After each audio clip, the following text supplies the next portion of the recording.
Et c'est toujours l'escalade entre Washington et Pékin. Les États-Unis ont ordonné à la Chine de fermer son consulat à Houston. Pékin menace à son tour les États-Unis de représailles. Cette décision américaine intervient sur fond de tension sur plusieurs fronts. La loi de Pékin sur la sécurité nationale à Hong Kong, les accusations d'espionnage ou encore la répression de Pékin contre les Ouïghours. Alors l'escalade jusqu'où? Correspondance de Charles Pellegrin à Pékin.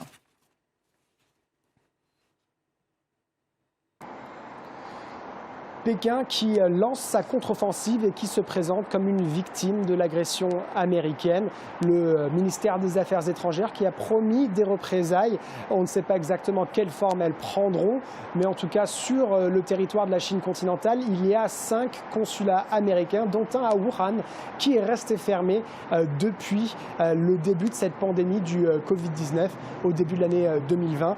Le porte-parole du ministère des Affaires étrangères qui a présenté la Chine comme une victime de l'agression américaine, expliquant que des menaces de mort sont régulièrement envoyées à l'ambassade de Chine aux États-Unis et aux différents consulats, expliquant que des restrictions ont été imposées à des diplomates chinois sur le territoire américain et que le courrier diplomatique chinois a été saisi et ouvert aux États-Unis.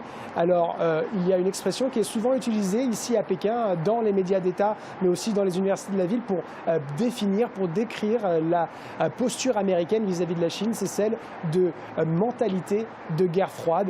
Cette expression souvent utilisée pour expliquer cette posture et qui serait, selon de nombreux analystes ici en Chine, une stratégie électorale pour l'administration Trump qui cherche à mobiliser son électorat avant les élections présidentielles de fin d'année. En tout cas, dans un entretien avec le New York Times, le porte-parole du ministère des Affaires étrangères a expliqué que si la relation entre la Chine et les États-Unis continuait de se détériorer ainsi, eh bien, on pourrait envisager la fin des relations diplomatiques entre les deux pays qui avaient été établies en 1979.